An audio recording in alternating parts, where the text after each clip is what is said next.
All right. Hello. It's been a while since we've done a read stream, so hello and welcome back. I've put my reading glasses on to try to take care of my eyes, so forgive me for the glare that sometimes happens because of that. Let me know if the music is okay. I want it to be heard, but not distracting. So if the music should be raised or lowered, please just let me know. I'll try to keep track of how of when it ends, this compilation, so that I can start another one up. I'm gonna probably read for about an hour, so shorter than normal.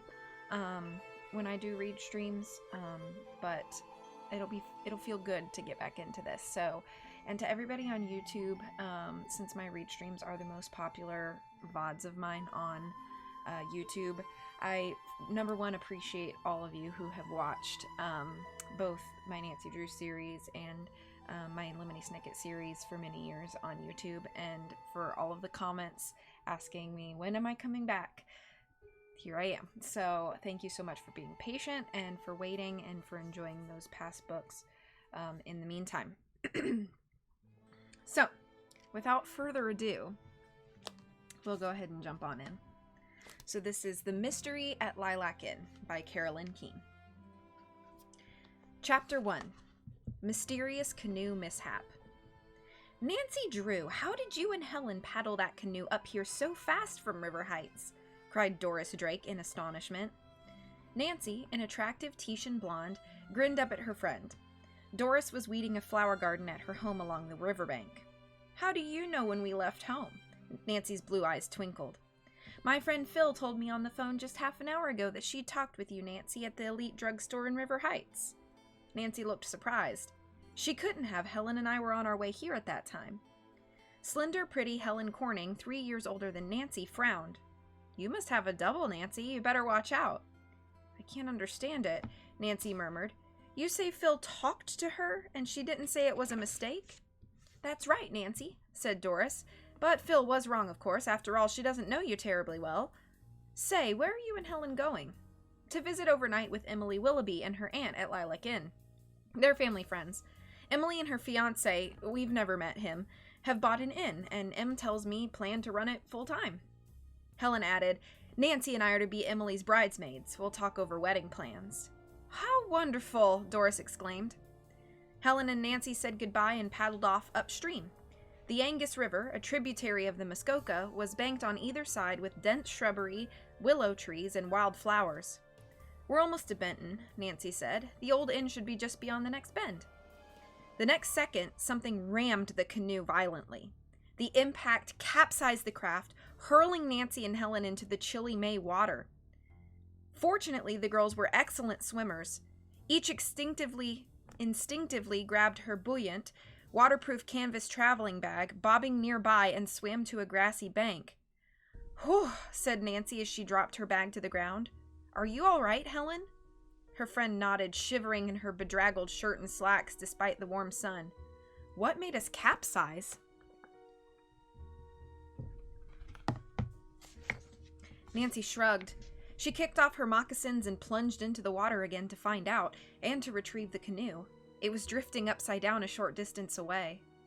After righting the canoe, Nancy towed it to where they had overturned. She ducked her head beneath the unruffled surface, but saw nothing unusual in the 20-foot deep water. That's strange, she thought. Maybe we hit a floating log? But this explanation did not fully satisfy her. A drifting log probably would still be in sight, and there was none. Nancy pushed the canoe toward shore. Helen grabbed the stern and pulled the canoe far enough up the bank so the girls could examine it. To their relief, it was undamaged. "Did you see that man with the crew cut in the rowboat?" Helen asked. "No, where?" Helen pointed to a small high dock 50 feet downstream.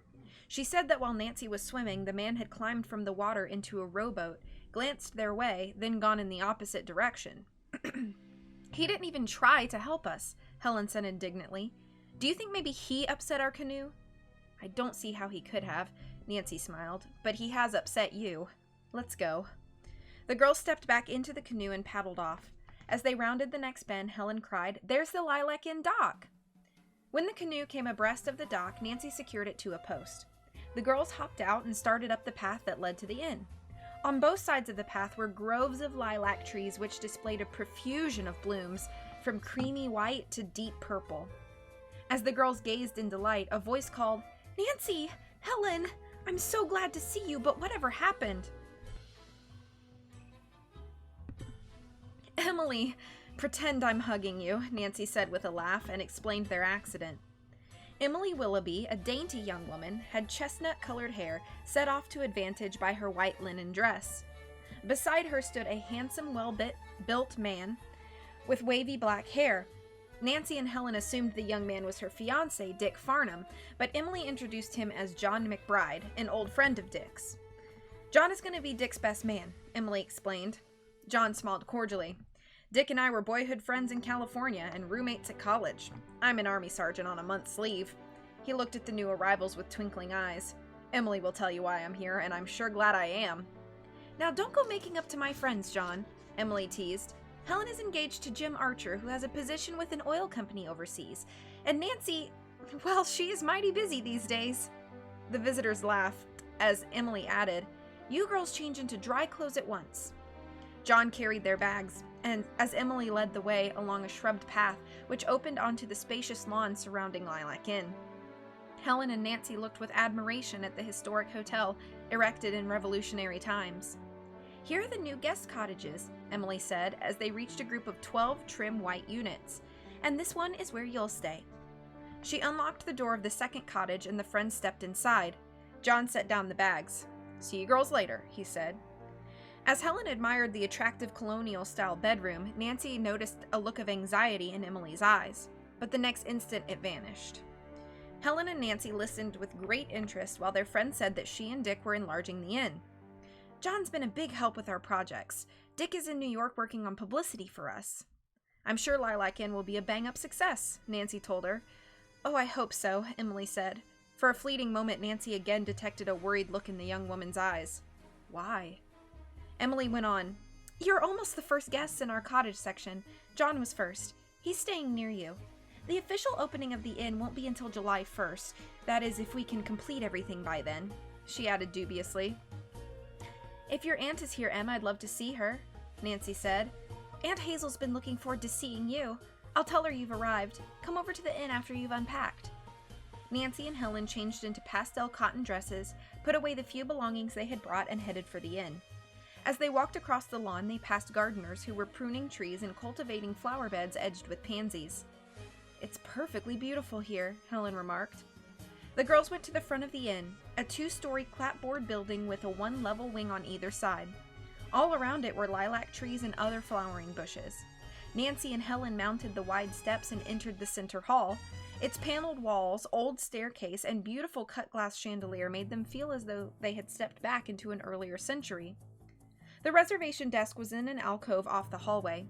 John McBride was just putting a letter into the outgoing mail slot. "Hi," he grinned. "Ready for a tour of inspection? Delighted to escort you."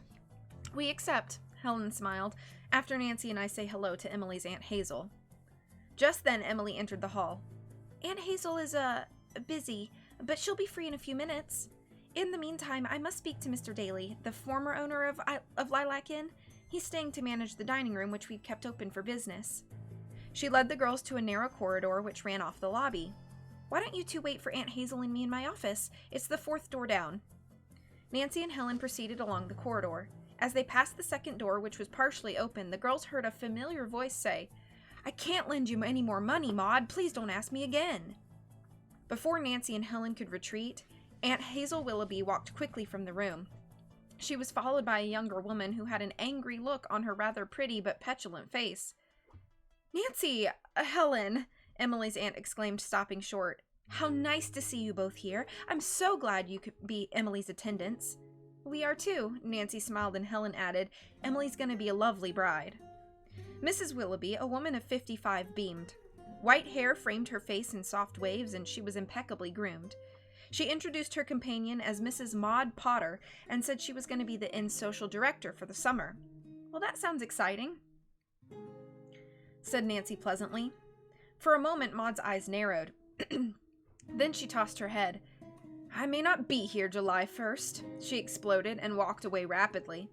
The girls, somewhat taken aback, looked inquiringly at Mrs. Willoughby. The older woman, flustered, made no explanation.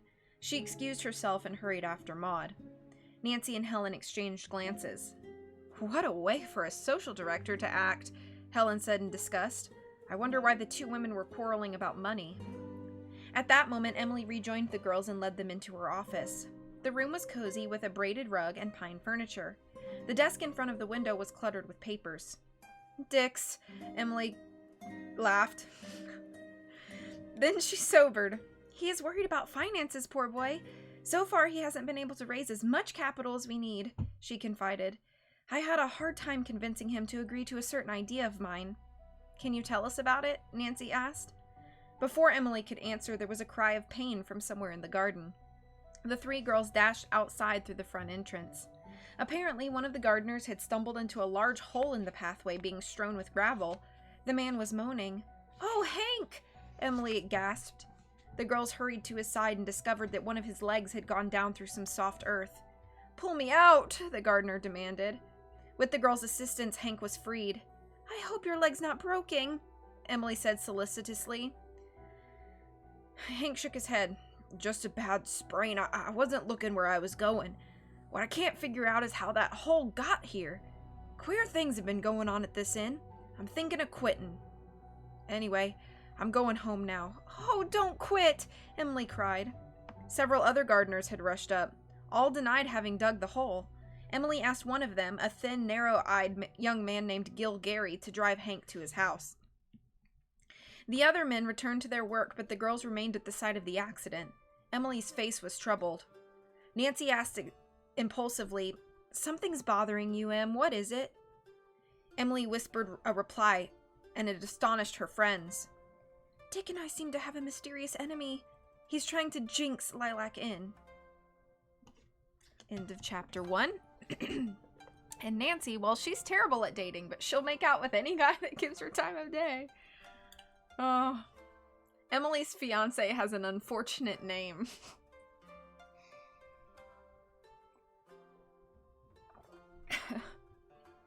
Thank you for the claps. It feels great to be reading again. I just have to say, I shouldn't have waited so long.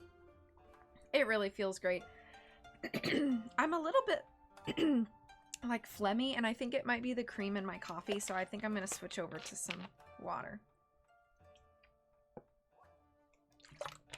Exactly. I was like...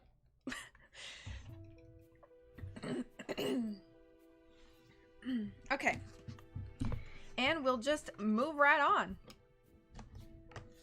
I'm assuming music's still good because nobody's told me otherwise. Chapter 2. Strange Happenings. A jinx on Lilac Inn?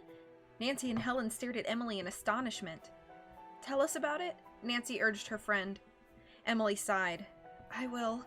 I didn't want to worry Aunt Hazel, so I've kept my suspicions to myself." The chestnut-haired girl said that 4 days ago her fiancé had left for New York. Prior to that time, everything had been running smoothly at the inn. An hour after Dick's departure, one of the waitresses had come to Emily's office to give notice. When I asked her why she was dissatisfied, she said it was because the inn was haunted. What did she mean? Nancy asked. Emily said she had not taken the statement seriously. At the time, I was just sure the waitress, Mary Mason, was just making up an excuse for leaving. She packed and left on the bus to River Heights that day. Now I'm not so sure she hadn't seen something strange. Sunday morning, Gilgary reported that our finest lilac tree near the front entrance had been stolen. No ghost did that. What a shame, Emily exclaimed. Mr. Daly was heartbroken, Emily said unhappily. Several years ago he rooted this lilac, the Lucy Baltet variety with lovely pinkish flowers. It was just beginning to blossom abundantly. The third strange occurrence, Emily continued, was around 12 o'clock last night. I was awakened by the sound of music, and I traced it to our record player in the recreation room. Nobody was there. Perhaps someone at the inn was playing a joke, Nancy suggested. No, everyone denied this, Emily answered. A window in the recreation room was partially opened. It looked as though it had been forced, and I know all the windows had been closed earlier. There was a thoughtful silence for several seconds, then Emily linked arms with her chums. I won't worry you with any mysteries, she said. Let's have lunch and later concentrate on wedding plans. Near the dining room door, Emily stopped to introduce her friends to a kind-faced, white-haired man. This is Mr. Daly, the former owner, whom I told you about. I just couldn't get along without him. I'm so glad he decided to stay a while, even though he wants to retire. How do you do? Nancy and Helen smiled and shook hands, then went to a corner table near the old hutch cabinet. Nancy's mind was still on the series of events that Emily had just related. It did sound as if something peculiar was going on at Lilac Inn. Nancy had learned from her lawyer father, Carson Drew, that a seemingly unrelated chain of events often become a single baffling mystery. The young sleuth had found proof of this in solving several cases herself, her first being the secret of the old clock and most recently the bungalow mystery. Mrs. Willoughby and John McBride joined the girls. Emily asked them where Maud was. I believe she's sunbathing on the dock, Mrs. Willoughby replied. She ate an early lunch. There was a tense note in the woman's voice which Nancy quickly detected. The girl detective recalled the conversation she and Helen had overheard that morning. Had further trouble developed? When Anna, the waitress, brought the first course of beef broth, Emily changed the subject abruptly. Lilac Inn is really a fascinating place, she said. The original floors are still intact, and it's rumored that George Washington ate here in the stagecoach days. John smiled. According to reports, our first president must have eaten at every dining place in the country. During the luncheon of creamed chicken on toast, peas, salad, and iced tea, Helen asked whether Emily had a neighbor who wore his hair in a crew cut. She explained about the man who'd rowed off, instead of coming to the girls' rescue when their canoe capsized. Emily and her aunt shook their heads. Not a very gallant guy, John remarked. He asked several questions about the man with the crew cut and seemed very much disappointed when Helen could add nothing more to the description. Later, Nancy said to John, Your career in the army must be interesting. Do you have a special assignment? Wish I could tell you, Nancy, but it's classified, or confidential, to civilians. I understand, Nancy smiled. Presently she turned to Emily. I saw Doris Drake on the way here. Her house isn't far away, is it? About a mile up the road, Emily answered. After luncheon, Emily offered to show Nancy and Helen around the inn and take them on a tour of the extensive grounds. I'll get the Jeep for that trip, John offered. Emily showed her friends the parlors and writing room and the modern wing containing the pine-paneled recreation room. Very attractive, Nancy remarked. She spotted a record player in one corner. Is that the one the intruder used, Nancy? Yes, and here's the window which I found forced open last night, Emily pointed out. Next, Nancy and Helen were escorted upstairs to see Emily's attractive old-fashioned two-room suite. When the inn is ready, there'll be accommodations for 50 guests. At this instant, a piercing shriek came from the garden. The three girls dashed down the stairs and rushed outside. The cry came from near the river, said Nancy, running in that direction. John McBride and two gardeners joined them. They made a thorough search but found no one. Emily turned to Nancy with questioning eyes. Are you thinking what I am? That the person screamed just to frighten us and make this place almost seem haunted? Yes, but why? Is someone trying to balk your expansion program here? Nancy suggested. Possibly, but I can't figure out the reason, Emily replied. Well, I'll show you the rest of the house. She took the visitors to the far wing where the kitchen was located. its gleaming wall ovens and natural stone colonial fireplace complete with spit. Oh, a spit. Fascinated Nancy. Emily, you'll have no trouble filling every room in this inn, she said enthusiastically. It's absolutely charming. I hope you're right, Emily replied fervently. If only the mystery haunting this place could be solved. You'll help, Nancy? I'll certainly try, Emily. The three girls went to the parking lot where John awaited them at the wheel of the Jeep. Hold on to your hats, he called. His three hatless passengers grinned as they hopped into the rear seat. The vehicle shot forward and turned into a dirt lane. Soon they were driving among groves of apple and peach trees. At Emily's request, John stopped the Jeep near an apple tree. She got out to examine the leafy branches. We'll have an abundant crop this season, she commented. There are lots of tiny apples forming.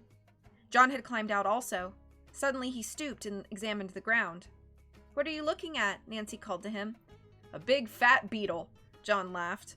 Nancy chuckled, but she had the feeling that John had been evasive in his reply. As the Jeep started off, she looked back. There was a trail of marks leading toward the river. They look like flipper tracks, she thought. I wonder if John made them or if he suspects someone else did.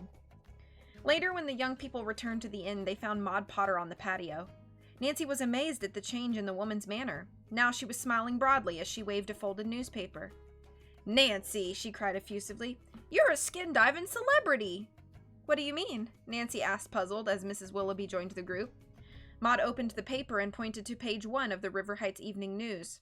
Why, Nancy Drew, Helen exclaimed. Your picture and a write-up. You never breathed a word. Everyone clustered around to see the picture of Nancy in a bathing suit, diver's mask, and flippers, and the accompanying article.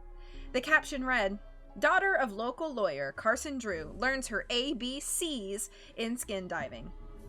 The article went on to tell that Nancy had just completed a course in advanced skin diving in the Muskoka River, and that she had finished first in total points in the 20-student group. When asked by our reporter where she hoped to practice the sport, John read aloud, Miss Drew replied she would like to skin dive in both salt and fresh water. This writer strongly suspects that there will be times where she will use her newly acquired knowledge in solving mysteries, at which Miss Drew, we understand, is proficient. With an admiring glance, John said, Meet a fellow frogman. I practically grew up in flippers. Really? Oh, I have a wonderful idea. Nancy said she would still like to find out, if possible, what had upset her canoe so suddenly. Maybe there is some submerged object I didn't notice. It could be a hazard to other people in boats. John, why don't you take a look underwater at that same spot? How about both of us going? John suggested, smiling. Emily spoke up. Nancy, you and Helen must stay here longer. You can work on the mystery and also go skin diving with John. Both girls accepted eagerly. We'll paddle home tomorrow, said Nancy, pick up more clothes and my diving equipment and come back. For the rest of the afternoon, the three girls discussed the subject of gowns to be worn by Emily's bridal attendants. Nancy and Helen were delighted to learn that the color was to be lilac pink. By the way, Em, Helen said, do you know where lilacs came from originally? Their hostess nodded. A German traveler brought the flower from the Orient to Europe in the 16th century. Eventually, the lilac was introduced to America. All this time, Nancy had noted that Emily was doing her best to seem cheerful, and Maud too continued to act carefree. Emily had arranged a steak cookout on the patio, and the social director joined in the lively banter. When they finished eating, she brought out a guitar. How about some Western tunes? She suggested gaily. Fine, let's all sing, Helen answered. At 11 o'clock, the group said goodnight, and the River Heights girls tumbled into bed. The next morning, Nancy had just finished dressing when there was a knock on the cottage door. John called out, Phone call for you, Nancy, at the desk in the lobby. The cottage phones aren't connected yet. Thank you. Nancy hurried to the lobby and picked up the receiver. Hello? Why, Hannah, what's the trouble? Hannah Gruen was the Drews' housekeeper and had mothered Nancy since the age of 3 when her own mother had passed away. Oh, Nancy, Hannah sounded almost hysterical. Come home right away. Your father isn't here and someone broke into the house last night. End of chapter 2. Most recently, these books available now. I know, I always find it funny when they like name drop their own mysteries, you know? Complete with spit everywhere. Yeah, I missed the A. Complete with a spit. And I was like, oh, that makes more sense. Oh, look, Nancy being the best again. Nancy's mom is dead. Remember how dead she is? Well, if you had never read a Nancy Drew book and they're introducing the character of Hannah, like, it does make sense to mention the fact that, like, Hannah is the closest thing to a mother that Nancy's had for very many years. So I'll accept that. But if they were to mention it, like, 7 times in a book, I'd be like, okay, we get it. Thank you for the claps. I hope you guys are having a cozy time. I have a little smudgy on my glasses.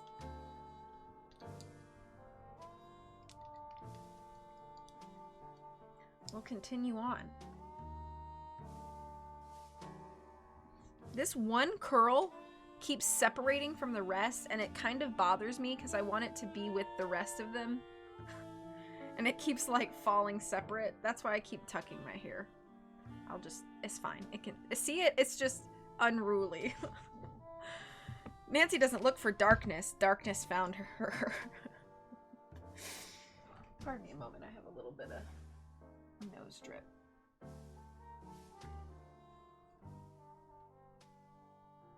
Okay, thank you.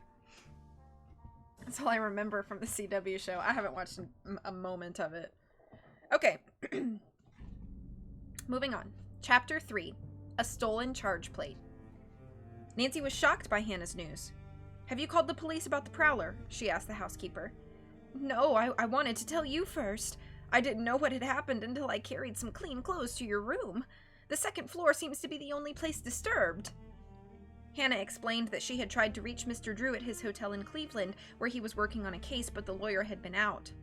I'll be home as soon as possible, Nancy promised. In the meantime, please notify Chief McGinnis. I will, Nancy. Goodbye. Nancy was just about to put the phone down when she heard a click on the line. Instantly, she wondered if someone at Lilac Inn had been purposely listening in on her call. Before Nancy could speculate further, Emily joined her. Quickly, Nancy gave her friend Hannah's report. I must borrow a car and go right home, she said. Emily expressed concern about the apparent burglary. I hope nothing valuable was taken. But Nancy, you must have breakfast before you go. Sorry. Emily led the way to the dining room. Nancy asked her where the other telephones at the inn were located and mentioned the fact that someone might have been eavesdropping on her conversation. Every room has an extension, Emily said, but the only ones connected right now besides the desk phone are in the kitchen, my bedroom, my aunt's, and the recreation room. The young sleuth hastily excused herself. I'd like to make a few inquiries, Em. Meet me at the table, will you? Nancy went into the kitchen. She saw Anna the waitress and asked the girl if anyone had used the telephone within the past few minutes. No one had. Then Nancy hurried to the recreation room. It was empty. When Nancy reached the dining room, she found Emily at the table alone. Did you learn anything? Emily asked. No. Emily whispered. I just remembered, Nancy. Maud had her phone hooked up yesterday. At that moment, Maud came into the dining room. Nancy learned that Maud had just returned from a walk along the river. A few minutes later, Mrs. Willoughby, Helen, and John arrived. None had used the phone that morning. Guess that click didn't mean an eavesdropper at the inn, Nancy thought. The others were sympathetic upon hearing her reason for returning home immediately. John promptly offered to drive Nancy in the Jeep, but Mrs. Willoughby laughed and said, I can give you a more comfortable ride, Nancy. As she started to explain, Anna came in to take the orders of those at the table. I have to drive to the River Heights Bank this morning, Mrs. Willoughby went on, to get Emily's diamonds from the safe deposit box. I'd be delighted to have company. Before Nancy could reply, Maud Potter repeated shrilly, Emily's diamonds? Mrs. Willoughby nodded.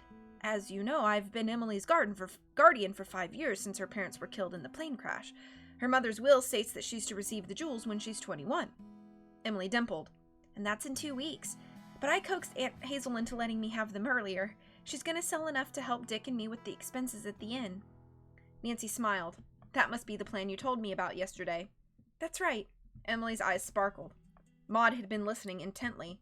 She said to Mrs. Willoughby, You told me there were 20 unset diamonds. I suppose they're worth quite a bit. Mrs. Willoughby smiled. Yes, over $50,000. Maud remarked pointedly, You better be careful, Hazel. Some people would love to get their hands on those jewels. As soon as Mrs. Willoughby finished her toast and coffee, she arose from the table. Nancy, she said, I'll get the car. The 3 girls excused themselves and went outside. Perhaps, Helen, Nancy said, you'd like to stay at the inn? I'll be driving back and can stop at your house to pick up whatever clothes you need. Thanks, Nancy, I'd like to stay. I'll phone Mother. Emily asked if Nancy would have the chance to do her a favor in River Heights. I'd ask Aunt Hazel, but she wants to get back here as soon as possible with my diamonds. I'll be glad to. What is it, Em? Find out if the Empire Employment Agency has any waitresses available. Did you get Mary Mason through them? Nancy asked. No, she stopped here, but her references were excellent, so I engaged her. I'll be happy to do that errand for you, Emily, Nancy said. Mrs. Willoughby pulled up in her black sedan, and Nancy climbed in front. John had come outside, too. Don't forget, he said to her, we have a skin diving date when you get back. At that moment, Maud Potter hurried from the inn to the car. I'll come along if you don't mind, the social director said blithely.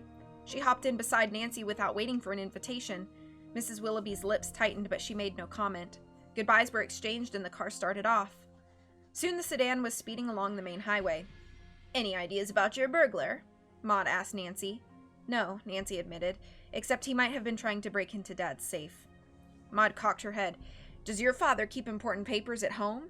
Sometimes, Nancy replied noncommittally. She tried to hide her annoyance at the woman's inquisitiveness. Mrs. Willoughby frowned disapprovingly. Don't ask so many questions, Maud. The social director shrugged. Once more she turned to Nancy. Arching her eyebrows coyly, she said, I'd love to meet your dad sometime. I understand he's a widower. This is the last straw, Nancy thought. Though annoyed, she had to suppress a smile at the woman's remark. Maud Potter certainly was not the type of person to interest her father. Dad keeps very busy and travels a lot on his cases, Nancy said coolly. He's away now. Maud's coyness vanished. I see, no time for social life, she said sarcastically. To Nancy's relief, the woman spoke hardly at all for the balance of the trip. Presently, Mrs. Willoughby pulled up to the winding driveway of the Drews' handsome brick home, surrounded by a velvety green lawn. Nancy expressed her thanks for the ride and said goodbye. She hurried into the house, for the moment forgetting Lilac Inn completely. Hannah Gruen greeted her with, Oh, Nancy dear, I'm so glad you're back. I've been frantic. Nancy hugged the pleasant-faced woman who said that Police Chief McGinnis had stopped at the house to investigate the burglary. No silver or other valuables are missing, Hannah went on, but your room's a mess. Whoever was here must have been after something you keep here. The woman frowned worriedly. Nancy dashed up the stairs. What a sight met her eyes as she entered the room. Bureau and chest drawers were open, their contents spilling out. Perfume bottles lay overturned on her dressing table. Clothes had been pulled from the closet and flung onto the bed and floor. Mrs. Gruen, who had followed Nancy, explained, Chief McGinnis wanted me to leave everything like this for you to see. Nancy nodded. How was the house entered? Through the back door, Hannah replied. The chief said the intruder must be an expert lockpicker and burglar. He left no fingerprints. Nancy hurried into her father's bedroom. Nothing here had been disturbed, apparently. She went into the adjoining den and was relieved to see that the thief had not broken into the safe. The only thing missing from here is my picture, Nancy reported to Hannah. Oh dear, what does it all mean? The housekeeper asked worriedly. Before Nancy could continue, the phone rang and she answered it. Miss Nancy Drew? A woman asked. Yes? This is Burke's department store. I'm Mrs. Riley of the fine jewelry department. I made a terrible mistake when I sold you that watch this morning. The price was $125, not $50 as I told you. Do you still want to keep it? Utterly astounded, Nancy said, Mrs. Riley, I didn't buy a watch this morning. I was out of town. Isn't your charge account number 10-4875? Wait, please, I'll check. Nancy hurried to open the desk drawer where she had put Burke's charge plate. Its leather case was there, but the metal plate was not inside. It's been stolen, Nancy exclaimed. With a sense of foreboding, she returned to the phone. I'll drive right down to see the manager, Nancy said. My charge plate's been stolen, I'm afraid. Nancy paused long enough to tell Hannah of her discovery and to notify Chief McGinnis. The officer said he would meet her at the store manager's office. Just as she was about to enter Burke's, Nancy stopped short. To her amazement, she saw Maud Potter entering the Empire Employment Agency office across the street. Now what's up? Nancy wondered. Is Maud trying to engage a waitress for the inn, too?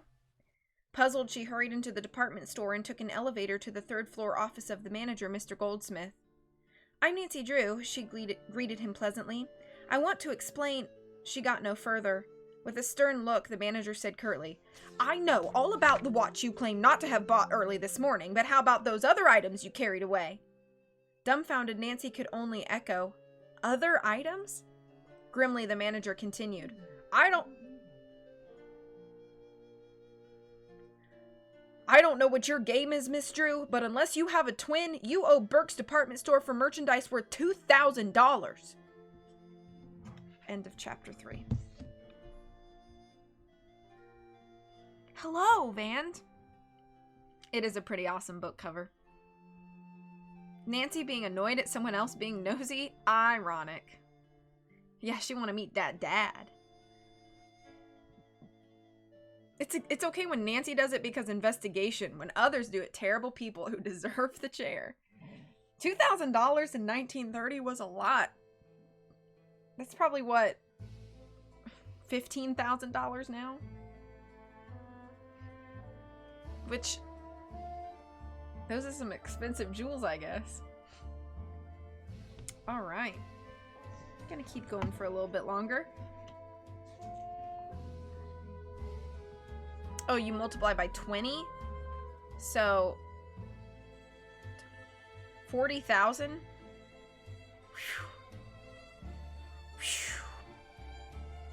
That's a lot of stolen goods. Okay. Chapter 4. Address unknown. Nancy felt she must be dreaming. Not only had the thief charged $2,000 to her account, but the store manager seemed to believe that Nancy herself had made the purchases. I must have a double, she thought. Doris Drake's friend Phil was right in thinking she was talking to me. Someone's impersonating me. It's possible this person or a friend of hers broke into our house, took the charge plate, and some of my clothes for her to wear. Outwardly, Nancy tried to appear calm. I couldn't have bought those things, Mr. Goldsmith, she insisted. This is the first time today I've been in Burke's. For answer, the manager pressed a buzzer. 3 women entered. He introduced them as Mrs. Riley, Miss Coogan, and Mrs. Watson. Mrs. Riley sold you the watch, said Mr. Goldsmith. From Miss Coogan you bought an expensive mink stole, and next you purchased 2 high-priced dresses in Mrs. Watson's department. Ladies, do you identify this girl? The saleswomen nodded. Each one identified her as Nancy Drew, the young woman she had waited on, and who had signed sales slips for each purchase. This is preposterous, Nancy cried, her blue eyes flashing. Someone's impersonating me. She stole my charge plate. I want to see those sales slips. Just then, to Nancy's relief, Chief McGinnis entered the office. He and the Drews were old friends, and he greeted Nancy cordially. Mr. Goldsmith spoke up. Glad you're here, Chief. I was just going to call you. He explained what had happened. The police officer replied calmly. If Nancy Drew says she didn't buy anything, she didn't. Let's get down to facts, Mr. Goldsmith. I'm here to help Miss Drew, and Burke's also. The chief quizzed the sales clerks briefly. After hearing their stories, he said gravely, Nancy, I'm afraid this young woman who resembles you so closely and forged your signature on the sales slips may continue to take advantage of it. Nancy smiled ruefully. I realized that. She was more convinced of this than ever when the sales slips were brought into the office. The forgery was excellent. Nancy's impersonator must have carefully practiced the signature on the charge plate. Mr. Goldsmith sighed wearily.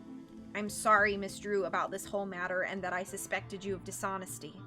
That's all right, she replied. The main thing is to track down this culprit and get back your stolen property. She asked the clerks what her twin had been wearing. It was a lovely light blue dress, replied Mrs. Riley. Printed silk with white flowers. Nancy gasped. I have a dress like that, and I don't remember seeing it in my closet today. The woman no doubt took it, the police chief said, frowning. Nancy, be very careful. This impersonation may not mean only annoyance, but possible danger for you. Mr. Goldsmith promised that Burke's private detective and all the store's sales personnel would be on the lookout for Nancy's unknown double. As the young sleuth left the store with Chief McGinnis, she said to him, I wonder if this person actually is my double, or is only cleverly made up to resemble me. The officer frowned. If it's the latter, the thief will be harder to catch. She may not pose as Nancy Drew again for some time, but I'll have my men start working on the case from every possible angle. He admitted that no clues to the thief at the Drew home had been found. I'll post a 24-hour guard at your home. Good, Nancy said. Hannah will feel much better since I have to return to Lilac Inn this afternoon and Dad's away. Nancy said goodbye to the chief and hurried across the street to the employment agency. She wondered if by chance Maud Potter might still be there, but when Nancy entered the office, the only person there was the woman manager seated at a desk. "Can I help you?" she asked Nancy. "I'm here at the request of the new owners of Lilac Inn," Nancy replied. "Has anyone else been in to ask about a waitress to work out there?" "No." As Nancy asked her next question, she was thinking, why was Maud in here? Aloud, she said, "Have you any waitresses on your list?" "Not at present, but we'll call you if any apply." On impulse, Nancy asked her, "Could you tell me if you've ever had a Miss Mary Mason on your waitress list?" The woman opened a nearby file and flipped through a folder. "No, we haven't." Nancy thanked the manager and left the agency. When she arrived home and told Hannah the latest developments, the housekeeper was more upset than ever. "I feel in my bones that this impersonator was up to something sinister," she declared. "I wish your dad was home." "You'll be safe here, Hannah," Nancy said assuringly, and told Mrs. Gruen that a policeman would be assigned to guard the house. "And speaking of Dad, I'm going to call him right now and ask him if he took that picture of me with him." "While you do that, I'll fix some lunch for us," Mrs. Gruen offered. My stomach's growling. "You must be starved. It's 2:00. Nancy went to the hall telephone and a minute later was requesting the switchboard operator at the Cleveland Hotel to ring Mr. Drew's room. "Hello?" came the lawyer's deep, resonant voice. "Hi, Dad. It's so good to hear you," Nancy said happily. She gave him an account of the burglary and succeeding events. Carson Drew was greatly concerned. "Nancy," he added in a troubled voice, "I didn't bring your photograph with me. Your double must have taken it. She's already fooled 4 persons who don't know you well. With the help of the picture, she may try something bolder," he stated. "You think this girl has some ulterior motive other than faking my charge account, don't you, Dad?" "I'm afraid so. Be on your guard, Nancy. Try to stay with a group as much as possible, particularly after you return to Lilac Inn." The lawyer added that he would be home the next day. "I'll look into the whole affair then." Nancy promised to be careful and said goodbye. She and Hannah sat down and ate lunch. Finally, Nancy said she had to pack and leave. "But first, I'm going to try locating that waitress, Mary Mason." Nancy picked up the telephone directory and thumbed through it until she reached the M's. She called 2 families named Mason, but each denied having a relative Mary. Probably, Nancy surmised, Mary did not live in this area. Deep in thought, she went upstairs and took a suitcase from her closet. Nancy quickly placed additional garments in it, then gathered up her skin diving equipment: green rubber fins, a diving mask, and an aqualung. Finally, Nancy packed a rubber suit which would insulate her body against the cold river water, and an underwater camera her father had given her. Nancy kissed Hannah goodbye and got into her convertible.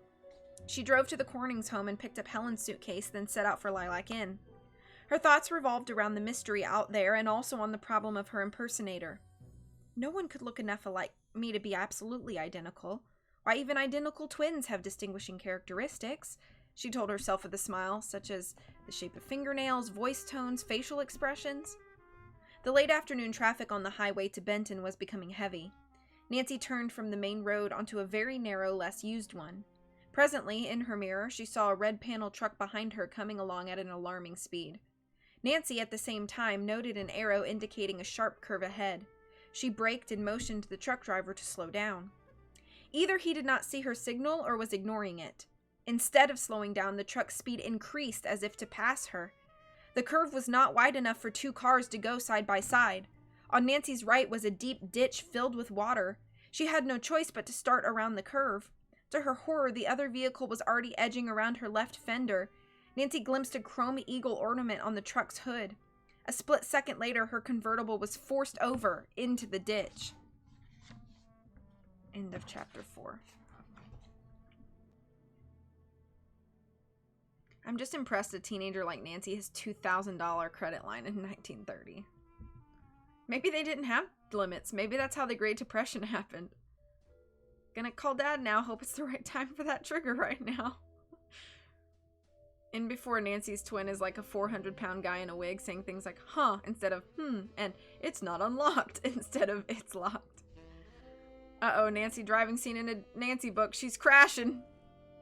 First identity theft, now vehicular assault.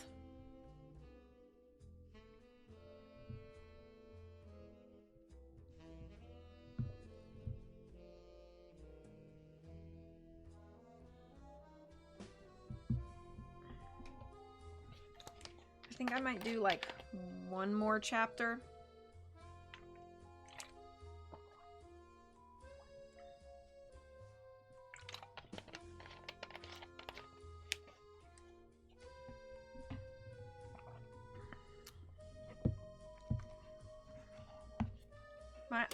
You can't really see, but my left eyelid is twitching. No, you can't really see on camera. Okay. Chapter 5, Blackout. As Nancy's convertible leaned precariously, its right wheels in the ditch, the panel truck roared on around the bend and out of sight. Nancy braked her car to a stop, thankful it had not turned over. That driver ought to have his license revoked, she thought indignantly. She knew it would be difficult to get out of the muddy ditch. Well, I'll have a try, she decided. Here goes. She tried to rock the car gently back and forth to gain momentum. The right tire spun crazily and sank lower into the mire. Nancy tried again. No use. She feared it might be some time before a car would come along in this deserted area.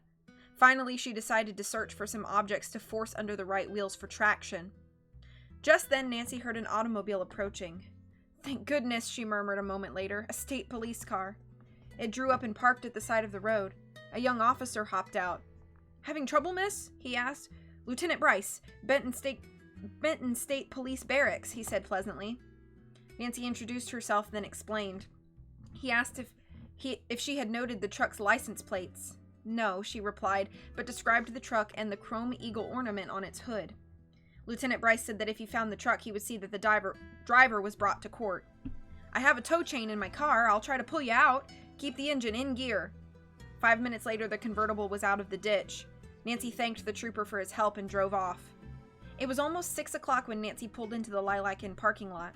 She went at once to the patio where the Willoughbys, Maud, Helen, and John were gathered. I'm glad you could return in time for supper, Nancy, said Mrs. Willoughby. The others plied the girl detective with questions about the Drews burglar. Nancy gave an account of her day's experiences, concluding with the reckless truck driver. Why, how terrible! Emily exclaimed. The nerve of someone impersonating you, Helen bristled. Nancy smiled wryly. I'd certainly like to know what the girl's purpose is. Abruptly, Maud changed the subject. To Emily, she said, I dropped into the Empire Employment Agency this morning. A waitress walked in to apply, so I told her to report there tomorrow for an interview. Her name is Jean Holmes. But I asked... Emily broke off when Nancy gave her a warning look. Maud evidently did not notice this and added sweetly, I knew another waitress was needed here. I just wanted to make myself useful. I see. Thank you, Emily said coolly. Later, after Maud had excused herself to dress for supper, Emily burst out, Maud makes me so angry. Why doesn't she just tend to her own job? Don't pick on her, dear, Mrs. Willoughby retorted. She's had a hard enough time lately. Rising, Emily's aunt said she wanted to confer with Mr. Daly and went off. The four young people were left alone. Nancy asked Emily how Maud had been chosen as social director for Lilac Inn.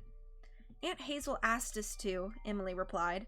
In a whisper, she added, I wish Maud would concentrate more on our recreational program. Nancy, why did you give me the high sign? Nancy told of having seen Maud enter the agency and of being informed by the manager later that no one had inquired about a waitress. Emily sighed. I'll be so glad when Dick gets back, especially if any more strange things happen around here. Emily, you've got nothing to worry about, John declared. Everything will be fine. The young man stood up, saying he had a supper engagement in town. Sorry I'll miss the festivities, Emily. I'll see your glittering gems later. Emily, her face brightening, explained to Nancy that her aunt had planned a festive meal that evening to celebrate my receiving my diamonds. That'll be fun, Nancy said. Helen, let's go now and change our clothes. The two girls took the suitcases from Nancy's convertible. As they unpacked in the cottage and dressed, Helen discussed Nancy's impersonator. It's positively creepy, Nancy, she said worriedly. Your double doesn't sound like an ordinary thief. The girls quickly finished dressing. Nancy had put on a pink sheath dress and pumps. Helen wore an aqua organdy. Organdy? They went to the patio where Emily joined them a minute later. She said that Jean Holmes, the waitress, had arrived unexpectedly for the interview. The girl had explained that she had heard of a second position and wanted to make a decision immediately. Jean seems satisfactory, Emily stated. She'll move in here tomorrow and start work. Maud Potter joined the girls. I'm so glad you approve my choice, Emily, she said ingratiatingly. Now let's have supper and see your diamonds. Emily led the group to a small private dining room which opened off the larger room and overlooked a garden. They said good evening to Mr. Daly, who stood just outside the connecting door. Mrs. Willoughby was waiting for them near an open window and greeted Emily with a happy birthday in advance, dear. Oh, thank you, Aunt Hazel. Everything looks divine. All the girls admired the table set with gleaming silver, a creamy lace cloth, and a beautiful birthday cake surrounded by red roses for a centerpiece. Soft light from colonial wall fixtures completed the picture as shadows danced on the old paneled walls. Emily's aunt beamed. I want everything to be perfect tonight, she said. Mrs. Willoughby sat at one end of the table, her back to the open windows, Emily opposite her. By the time the main course was finished, it was almost dark outside. Then the candles were lighted on the cake and everyone joined in singing happy birthday as Emily blew out the candles.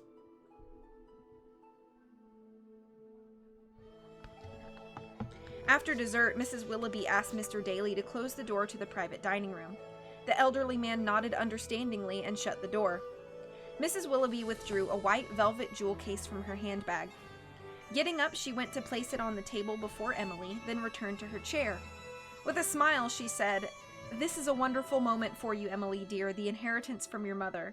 I only hope these gems will bring you happiness. Nancy noticed that Emily's hands trembled slightly as she opened the case. Everyone gasped. Against the white satin lining were the 20 diamonds which glowed and flashed. Oh, Emily exclaimed, aren't they beautiful? She set the box on the table. Maud stared in satisfaction, and Nancy and Helen expressed their delight at Emily's good fortune. Nancy realized what the sale of these gems would mean in financial assistance to Lilac Inn. Emily arose and gave her aunt a hug and kiss. Oh, Aunt Hazel, you're a love. I'm sure Mother would understand my wanting to use the gems for my future and Dick's. Suddenly, the group was startled by a clattering crash from the adjoining dining room.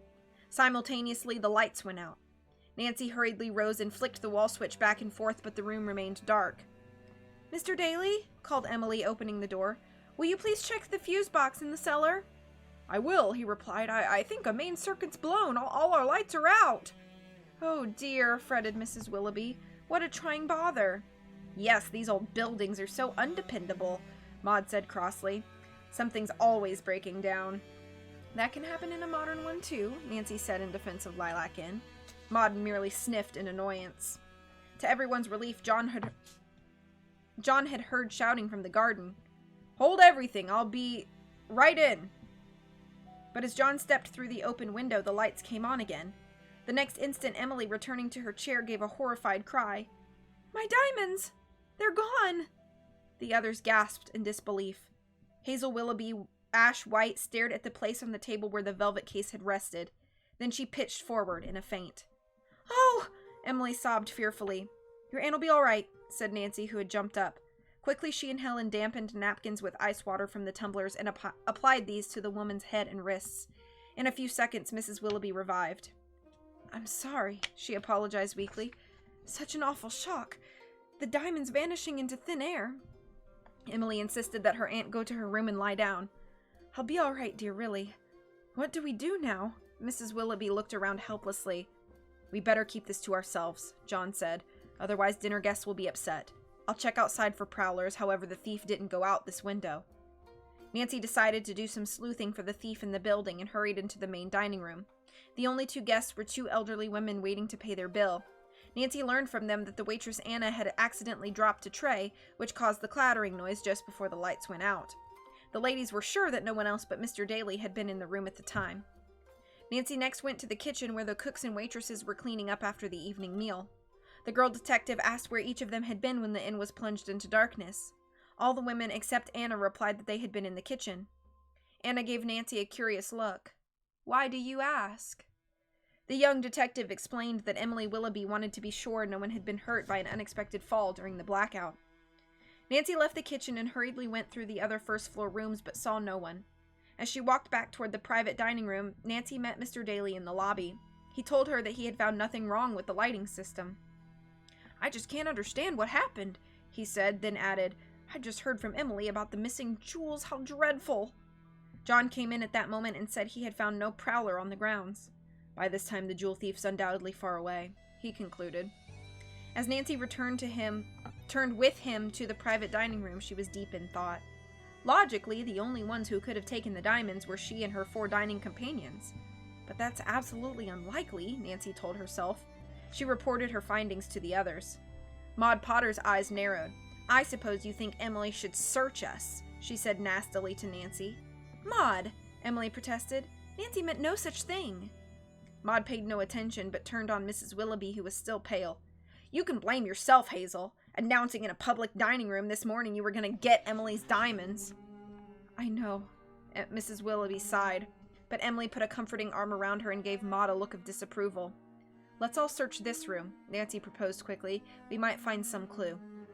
Everyone but Maud readily agreed. She sat sullen-faced while the others looked carefully in corners and under tables and chairs. Nancy herself was scrutinizing the area where Emily had sat. Suddenly, her keen eyes spotted 3 tiny, pale purple lilac buds on the floor. 1, 2, 3, she counted, then saw a 4th bud lying near the wall to the right of Emily's chair. Aside from the centerpiece, there were no other flowers in the room. "How did lilac buds get in here?" Nancy mused. There was no sign of footprints near them. Saying nothing, Nancy picked one up. It was fresh. She looked at the wall thoughtfully and closely. Everyone watched in amazement as the Titian blonde girl began to tap the wall, then listen intently. Nancy motioned them not to say a word. She continued tapping until she tried one spot which sounded different. It had a hollow ring. Nancy pressed against the wooden wall, and suddenly a panel slid aside, noiselessly. It's the end of chapter 5. Maybe you can't see it. Let me get closer so maybe you can. If I was going to impersonate someone, I would not pick a renowned detective. What an image of the coven. WTF, people are always stealing diamonds. 1, 2, 3, 4. What? Yeah, this one's, I'm enjoying this book. Thank you for the claps. I think that's where I'm going to call it today. We're right at about an hour for read stream. Oh, like the count. I got you. Okay. I understand. Thank you guys for hanging out today. I hope you have a wonderful rest of your... Whoops. I hope you have a wonderful rest of your... I guess I could just stay here. A wonderful rest of your day. Take care of yourselves in this nasty weather that seems to be everywhere. Stay warm, stay safe, stay healthy. I will hopefully see you again very soon. I'm very glad I was able to read for the first time in a long time. I hope the criminal reforms themselves. Me too. Disappeared like the diamonds. That's true. Good night. Well, good afternoon and evening to everybody. Take care of yourselves. I'll be back again soon. Much love. Bye.